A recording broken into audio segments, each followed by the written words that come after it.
Здраво, вие слушате Радио Канал 103, ова е 134-тото издание на емисијата ТВ 103, односно специализирана радио емисија за актуелни и квалитетни ТВ серии, а денес ќе ви говорам за една научно-фантастична ТВ серија во која неколку мина откриваат начин за комуницирање со вонземјанската раса, која стапува во контакт за да го пред се ги истражи луѓето и да ги искористи за своја полза со оглед на тоа што на нивниот свет е загрозен, токму поради проблематиката која што се развива од гравитационото поле помеѓу три објекти каде што самиот се наоѓа, па нужно е да се искористат сите ресурси кои што ги има земјата за да се дојде до едно нивно спасение, кое ќе резултира и со екстерминирање пред се на човештвото. Во комуникацијата се инволвираат тајни служби и групација на луѓе ги именуваат вонземјаните пред се за богови и почнуваат сервилно да им коленичат токму во таа комуникација, подигнувајќи нови тотеми и нови култови со нови поданици, па се воспоставува една корелација на надреден и на поданик помеѓу нив, која има потенцијал да биде погубна за самото човештво доколку се остане да се биде покорен на вонземјаните кои наводно треба за 400 години да пристигнат на земјата, меѓутоа проблемите кои што ги има човештвото денес не може да се остават да ги решава наследството од иднината со оглед на тоа што тие ќе бидат неизбежни.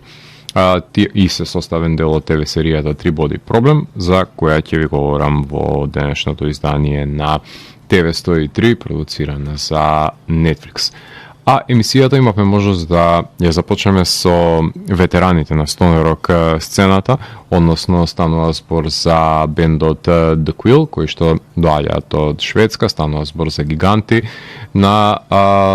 европската предстонерок сцена, кои што дури се оформени во 90-тите и започнуваат од 1995-та да издаваат нивните изданија, кои што бројат над 10, со тоа што последното нивно, од кој што имавме можност да слушнеме две композиции, е насловено Wheel of Illusion, од која слушнаме насловната тема и ја слушнавме We Burn и во продолжение ќе ја слушнеме и Liber, односно избрав три по-брзи, по-енергични композиции на бендот кој што се разбира дека е под силно влијание и на самата пустинска стонерок сцена од една страна, меѓутоа повеќе од европската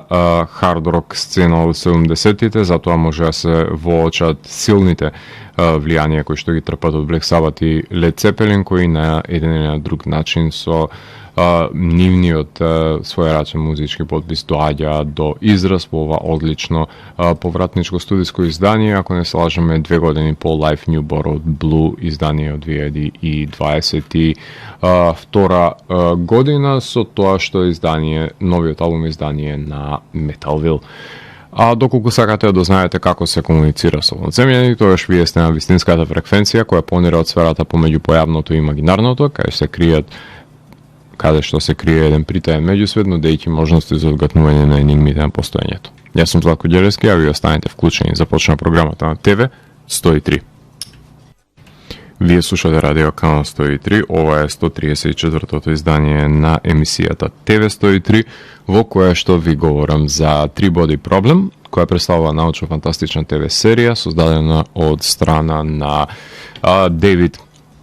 Бениов, кој што него го знаете како еден од авторите на ТВ серијата Game of Thrones и тој е сценариста на 25th Hour, потоа D.B. Weiss, односно тој има работено Metal Lords филмот, исто така има соработувано на Game of Thrones, и Александер Ву, кој што го знаете по работата на сериите True Blood и The Terror. Три боди проблем се базира на кинеската новела, која што исто така го носи низиното име, да Три боди проблем, од Лиу Сиксин, која е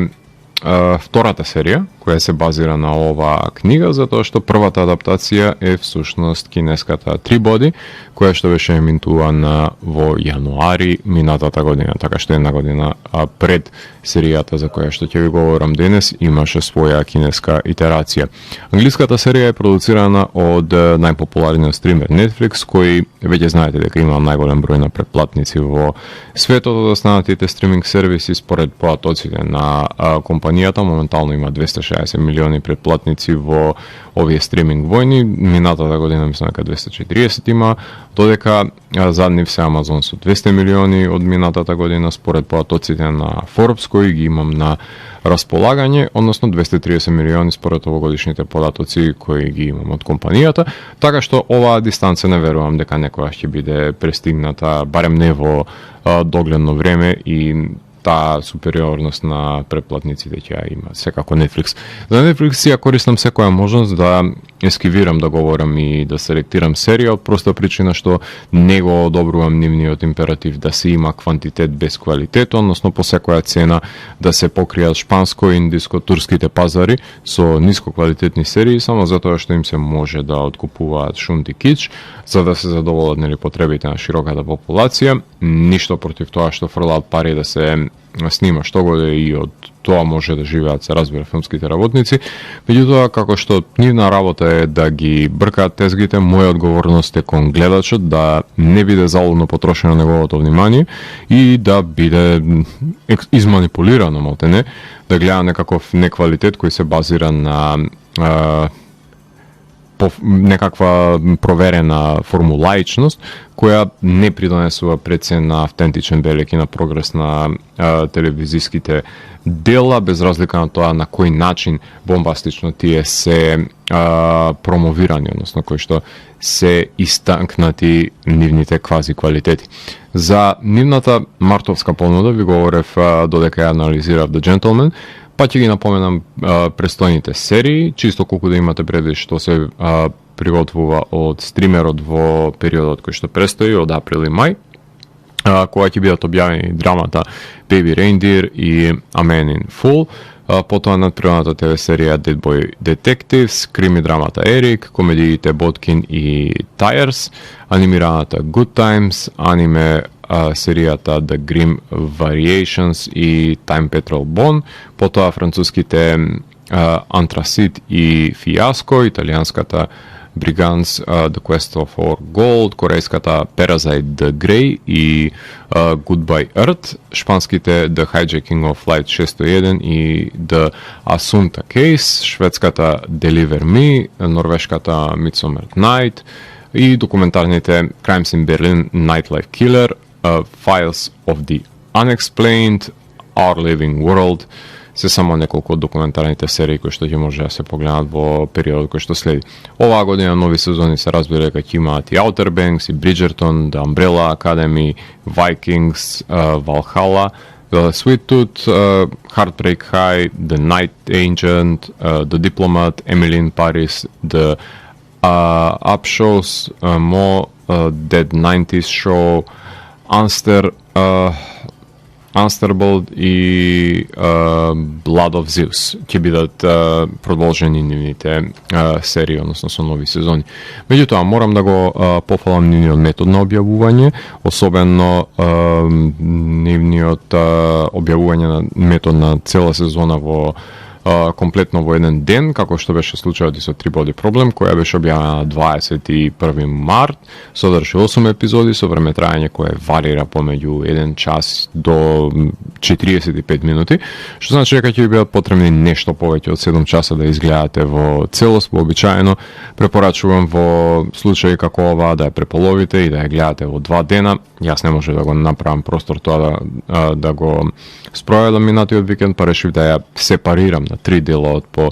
2 до 3 епизоди во ден, што ми беше најизводливо за слободното време кое што го имав на располагање. Меѓутоа, вие се разбира дека ќе си го распределите како што најмногу милувате. Серијата започна со предложката за една кинеска астрофизичарка која сведочи на јавно линчување на незиниот татко прети самата да биде одведена во воена база од каде ќе започне да комуницира со вонземјани.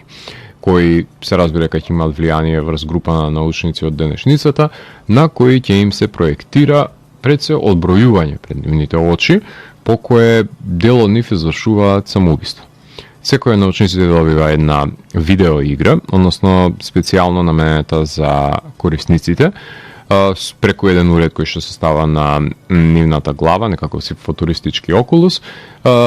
се игра преку него со лик кој што тие го создаваат во свет кој што е наменет, односно создаден за нив, каде во секое надминато ниво се доаѓа поблиску до вистината за тајната организација која ја одржува пред се таа комуникација со господарите, ако така може да ги наречеме, како што нели ги именуваат вонземјаните, самите нивни подданици. Во средиштето на сезоната воземјаните преку видеоиграта стапуваат во контакт со луѓето и посочуваат дека Земјата е стабилна планета со прогрес, за разлика од нивната која секогаш се уништува поради тој три-боди проблем, што значи дека за 400 години ќе ни дојдат на Земјата и во обид да се заштитиме, би ги уништиле, затоа што тие па од друга страна имаат план да ја онеспособат нашата наука, за да не можеме да ги уништиме, започнувајќи со ширење на и логичности во медиумите, како што е кајронот кој насекаде се појавува, кој гласи "Вие сте бубачки", создавајќи немири, побуни, за да внесат страв пред секај луѓето од наметната страна на арогантните водземјани, кои што само сакаат да си се спасат себе си кутрите тие. Водземјаните имаат технологија да создаваат софони, нешто помало од протон, меѓутоа во кој може да енкриптираат цели димензии и ги праќаат нив на Земјата за да имаат контрола над хаосот на Земјата, односно окото на големиот брат, ако повеќе сакате, така што имаат, надгледуваат над тоа што луѓето планираат да направат за да ги уништат во иднина, така што имаат шпиони со помош на овие софони. Имаат двоена стратегија за уништување на човештвото со помош на луѓе кои што сметаат дека новиот поредок треба да дојде на Земјата, затоа што сме ние луѓето лажливци. Насловите на епизодите гласат Countdown, Red Coast, Destroyer of Worlds, Our Lord, Judgment Day, The Stars, Our Destination, Only Advance и Wellfacer, кои ги разработуваат средишните проблематики во секој од епизодите, во кои се разбира дека има и споредни действија и скок во времето и во просторот. Уште во септември 2020 сезона беше најавено дека креаторите ќе соработуваат за потребите на серијата и во план се да ја адаптираат целосната трилогија на книги во 3 или повеќе сезони, се разбира. Има доста контроверзи околу борбата за правата на серијата, кои завршија со труење на раководните од компанијата Yuzu Games, кои ги поседуваат пред се правата за оваа книга. Започна со снимање во Британија 8 ноември 2021, завршија во 2022 година. Пред да заврши на Netflix, премиера имаше на филмскиот фестивал од највисок ранг во САД, односно на South by Southwest, каде беа емитувани првите епизоди од оваа ТВ серија за фестивалската публика да може да се запознае што е очекува на стримерот. Со оглед на тоа што во Кина веќе има постоечка кинеска серија, а забранете Netflix да има претплатници таму, кинезите со VPN ја гледале серијата и почнале да гневат на социјалните мрежи, како тоа американците се земале преголеми слободи со адаптацијата, кои за волја на вистината им биле допуштени од страна на авторот на книгата, ама гейткиперите почнале да фрлаат камења дека биле сменети половите на протагонистите, обвинети за поигрување со расите и културната апроприација се авторите на серијата, секако и приказот на кинеската револуција не им бил померак и пред се оглупувањето на концепцијата за да се соодветствува на потребите на широките маси. Создавачот Вонг наспроти тоа изјави дека имале дозвола од писателот да прават што милуваат, но смета дека достоинствено е прикажан неговиот народ и револуцијата, исто како што имале цел источно центричната приказна да ја глобализираат, за да ја доближат до поширокиот западен свет, наместо да биде редуцирана само за кинеските гледачи, што се разбира дека не им се допадна на истите, на кои им се допаднала кинеската серија со 30 епизоди, за која се разбира дека си имаат своји фаворити и се разбира дека ќе си ја фаворизираат пред се за нивните потреби. Имате дури и подкаст кој што е наменет строго за оваа серија, која што со коментари и дискусија за секоја од епизодите на серијата Three Body Problem. Правиме тука една кратка музичка пауза, во продолжение ги слушаме одличните Sons of Alpha Centauri, односно ако започнеме од Шведска, се селиме во Кент, во Англија, од каде што доаѓаат овие музичари кои имаат музички израз кој што е своевидна комбинација на пост-рок, пост-метал влијанијата во амалгам со стоner рок, односно пустинскиот звук, и се разбира дека имаат интригантно влијание од Pink Floyd и од психоделичниот бран на британски бендови. Односно, од нив ќе имаме можност да слушнеме две композиции. Ephemeral е едната и Pull е другата, односно тие се наоѓаат на нивниот петти студиски албум, кој што го носи насловот Pull. Предходниот беше издаден пред 3 години, беше насловен како Push,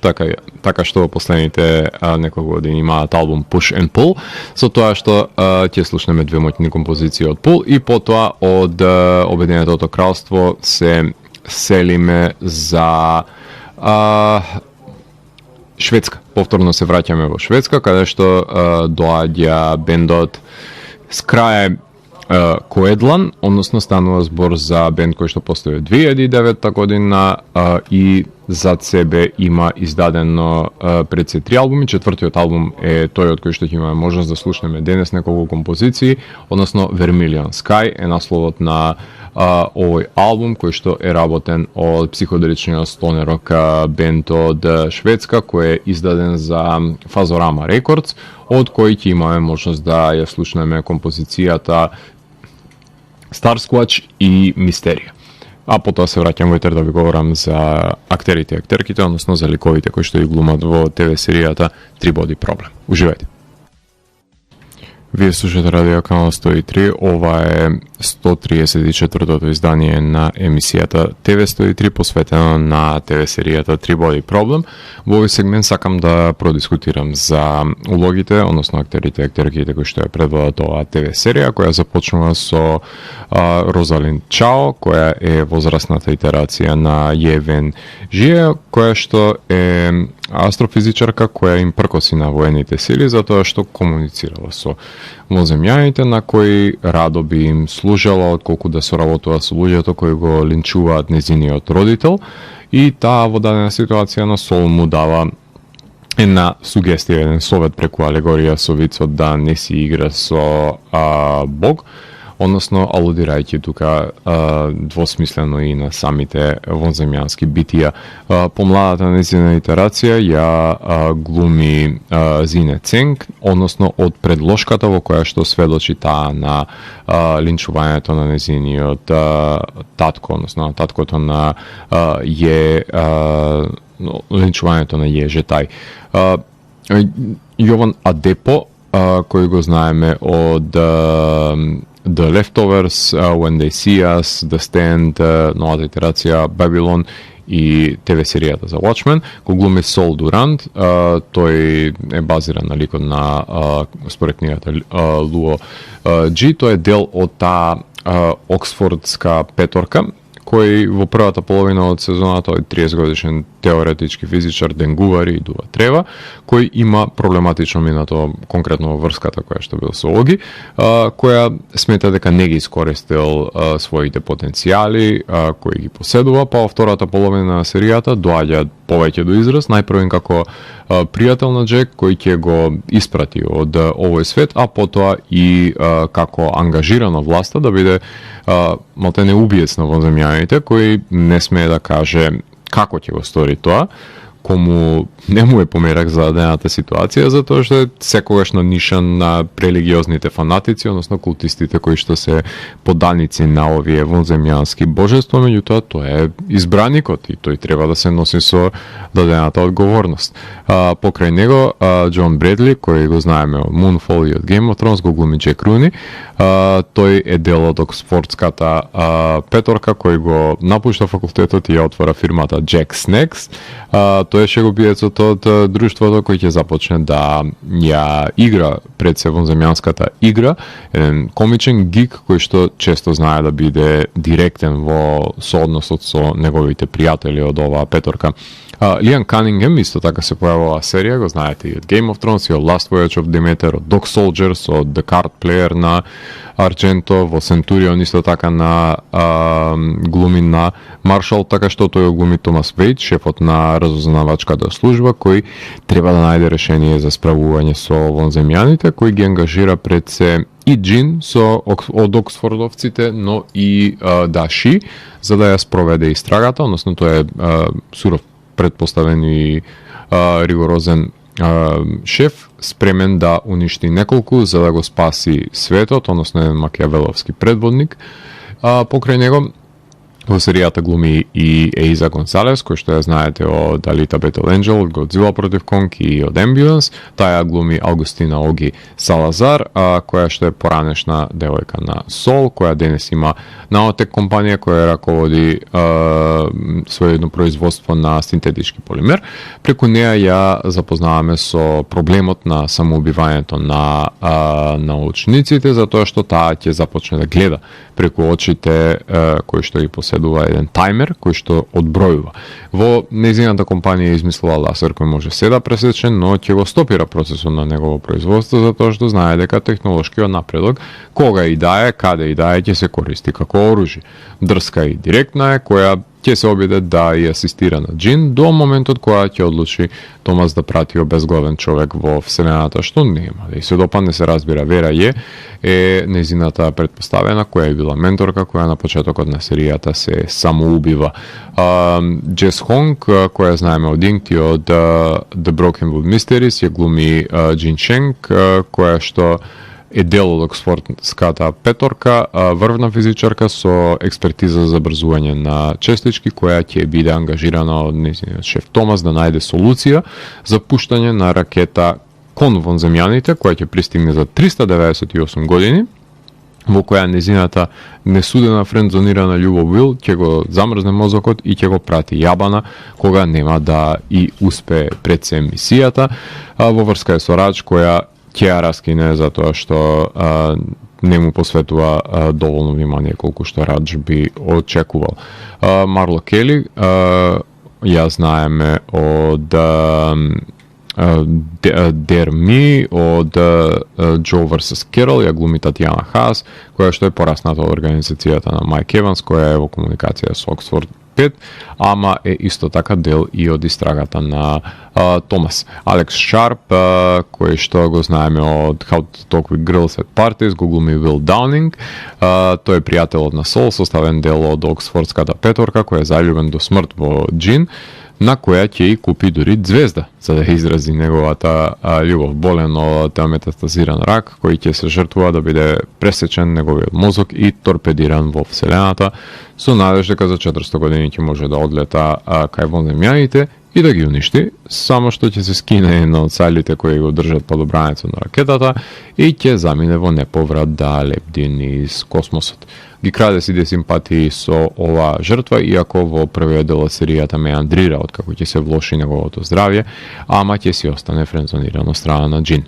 Шеа Шимока од Еро и Гајвер ја знаеме како во оваа серија како Софон, односно вонземјанка, аватар во играта која ја играат Джин и Джек. Ева Ридли го глуми малото девојче кој исто така се појавува во видеоиграта. Самер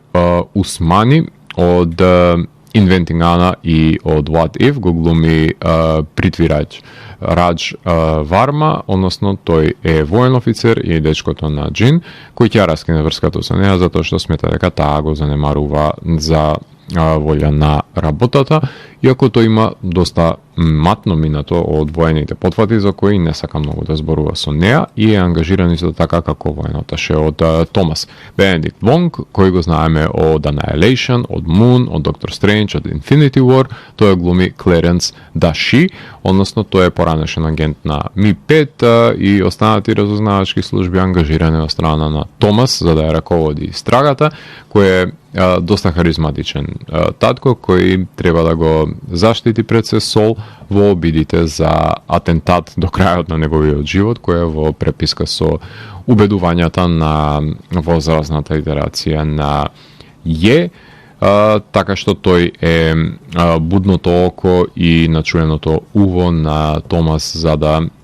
ги доведе коцките како што милува да го направи тоа Томас, и да го напоменеме уште Джонатан Прайс, кој што го знаете од култниот филм Бразил, од Game of Thrones и од The Crown. Тој го глуми Майк Еванс, тој е екологист кој станува, за волја на иронијата, мултимилиардерски собственик на нафтена компанија, кој ќе започне да комуницира со овоземјаните додека не им каже дека луѓето лажат и ќе биде сотрен за време на истрагата која што ја извршува Томас, со оглед на тоа што нема да престане да соработува со нив и ќе му биде пресудено од страна на самите луѓе кои што се борат против вонземјаните. Правиме тука една кратка музичка пауза, во продолжение ги слушаме Monolithic Architecture, односно ќе слушнеме една композиција од овој бенд кој што свири од Детройт во Мичиген, една комбинација на слач со Doom Metal кој го издадоа албумот, нивно првенче Our World Grows Worse, која што од овој албум ќе слушнеме Meth Swamp и потоа Scorched Oak. Потоа ги слушаме одличните Scorched Oak од Германија, значи од Детройт одиме во Дортмунд, каде што доаѓа овој пустински стонерок звук под силно влијание на дум сцената со моќен фаз во себе, кој што го издадоа нивното ново студиско издание кое гласи Perception, ако не се лажам, предходното беше Withering Earth од 2020, се враќа 4 години подоцна на сцената со одличниот Perception, од кој што ќе имаме можност да слушнеме Mirrors и Relief. Потоа ќе слушнете еден извадок од една сцена од самата ТВ серија и ќе се вратам да ви говорам за одредени спецификации кои што ги има ТВ серијата 3 Body Problem.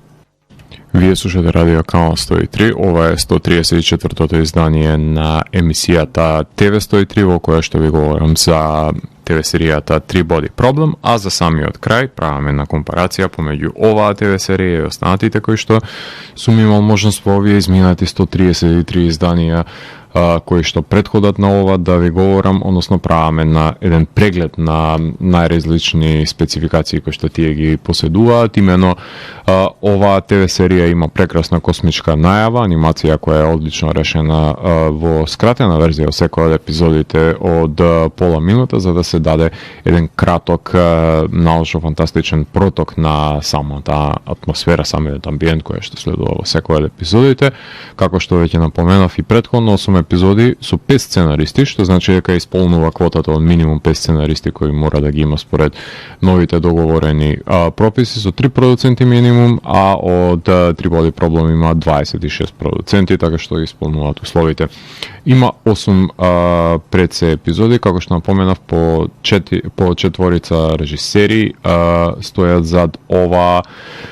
ТВ серија, односно 3 има Минки Спиро, потоа 2 епизоди режира Джереми Подесфа, Дерек Цанк има 2 и Ендрю Стентон има една епизода. Музиката ја работи Рамин Джавати. Тоа е авторот на самиот скор кој што е реминесцентен за филмовите Equilibrium, Blade Trinity, ТВ серијата Prison Break, Person of Interest, Game of Thrones, филмската адаптација на Fright Night, Safe House, Pacific Rim, The Strain,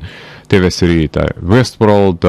Slenderman филмот, Eternals, House of the Dragon е негова музиката, Metal Lords, Win or Lose. И ќе работи музиката за престојната ТВ серија која се базира за Fallout и има работено за Medal of Honor видеоигрите музика, еден од најзначајните модерни композитори на музика на ТВ серии кој на најдобар можен начин ја комбинира епската димензија на оркестрацијата со пулсирачкиот електронски бит, кој и тука не се плаши да нападне со громогласен перкашен, но и да ја подгрее тензијата со гудачките инструменти со злокобни мелодии, така што еметарец упрашање кој свирал по бендови, што на најдобар можен начин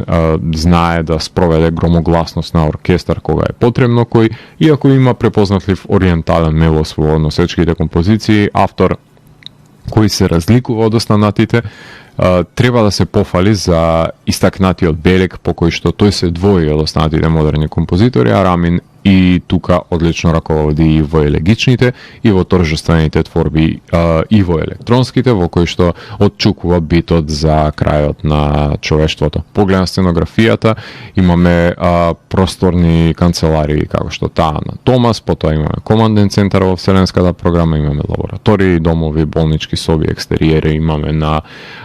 плажа. Музиката на Рамин Джавади, да не заборавам уште сега да напоменам дека ќе ја слушнеме на крајот на ова емисија, а поглед на фотографијата, директор на фотографија се Мартин Акгрен, PJ Дилон, Ричард Донели и Джонатан Фримен, така што студени бои доминира, тоа е сосем разбирливо кога е во прашање научна фантастика во процес на визуализација на една ТВ серија која што се најсродни можеби со самиот жанр. Во поглед монтажата ја работат неа Саймон Смит, Кейти Вейланд, Ана Хауер и Майкл Рушио. Тие дозираат испреплетено действие во секоја од епизодите, односно микродозирање за тоа да се прави спрега со минатото, спрега во иднината, скок во видеоиграта, надвор од неа, така што има многу наративи кои се преплетуваат еден со друг. Поглед на мейкап и облека имаме кинеска револуција со милитантни единици од еден тип на униформи, потоа имаме американски со друг тип, имаме доловени просториите каде што се извршува администрацијата, односно имаме деловни костюми на повеќето ликови со оглед на тоа што нели се сепак државни организации или воени, односно милитантни единици, односно воени ескадрони кои што се во преден план.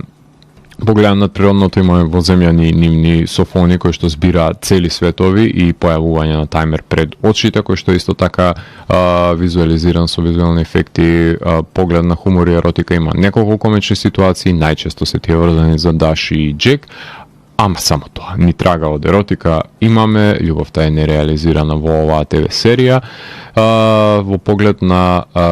самите ефекти, прикажувањето на софоните и самиот процес на влегување во видеоиграта и действието во неа, односно одземањето на животите, рестартирањето на постојањето е решено на визуелен план. Поглед на флешбек секвенците за кинеската револуција е исто така присутен од самиот почеток на ова серија и секако испишаниот таймер е составен дел од еден вид на халуцинација. Поглед на жанрот, ова е научно-фантастична мистерија, се говори на кинески и на англиски, со тоа што погледане остатоците, ова има отворена разрешница со меандрирање на ликови во прв дел од серијата, во дисбаланс во втората половина, каде влогот се зголемува, кога ќе се дознае буквално на половина на серијата дека луѓето се бубачки според начинот на кој што гледаат воземјаните на нив, така со нивното загрозување на постојањето веќе се размрдува серијата. Погледам континуитетот во епизоди забрзан на втората половина, како што напоменав, занемарен во почетокот со акцент на видеоиграта пред се во првата половина како влез во комуникацијата со воземјаните. Погледам градењето на ликовите, има доста групации и буквално цела сезона е за површно запознавање со голем дел од нив, така што има доста недокажаности од нивното минато, посебно на тие кои умираат во сезоната, како што е визуализацијата со покубувањето на бродот, на товарниот брод пред се. Погледна аналогија и референци може да се направи со сите научно-фантастични филмови, меѓутоа поглед на слични серии, мораме да ги напоменеме тука актуелната Constellation, потоа Devs, Foundation, V, The Expanse, Severance, Westworld, Fringe, The 112 Monkeys, Station 11, Snowpiercer, Silo, From, Dark, Scavenger's Reign, 1899, Invasion, Monarch, Legacy of the Monsters, Colony, Childhoods and Bodies, The Leftovers, Raised by Wolves, Sense8, Counterpart, The OA, и листата може да продолжи понатаму. Атмосферата секако е дека знае да биде драматична и тензична, за гарантирана гледливост, постигната убедливост. Во поглед на епилогот тој е отворен, каде акцентот е ставен на Сол, кому неговиот пријател Вил неуспешно му беше лансиран во Вселената, ама тој беше па одбран да биде еден од тројцата борци против вонземјаните, кој не смее никому да каже како планира да ги уништи со одврзан джеб од државите, улога која не ради ја прифаќа, мислам, нема што да прифати, одлучено е во негово име со цел шпионите воземјански да не може да влезат во неговата глава и во главите на останатите двајца стратези, така што отворен крај има кој плаче за нова сезона и е многу недоискажан. 8 од 10 е оценката која што ја добија од мене, а во погледам продолжение напишени се 3 книги на кои што е адаптирана оваа серија, така што од продукцијата има оставен отворен крај и да видиме дали Netflix ќе го одврзат пред се чекмеџето за таа намена, за да може да го платат продуцирањето на ова ТВ серија. За крајот на емисијата, како што веќе ви напоменав, слушаме моќни композиции на Рамин Джавади, кој ја правеше музиката за ТВ серијата Three Body Problem. Вие го слушавте 134-тото издание на емисијата ТВ 103 со Златко Ѓелевски, каде детално ја анализира првата сезона од серијата Three Body Problem. ТВ 103 е уникатен сигнал кој се појавува секој четврток на оваа фреквенција и во рок од 2 часа ви нуди длабински поглед во значењето на актуелните ТВ серии. До наредното издание, гледајте ТВ серии и останете вклучени. Чао, чао.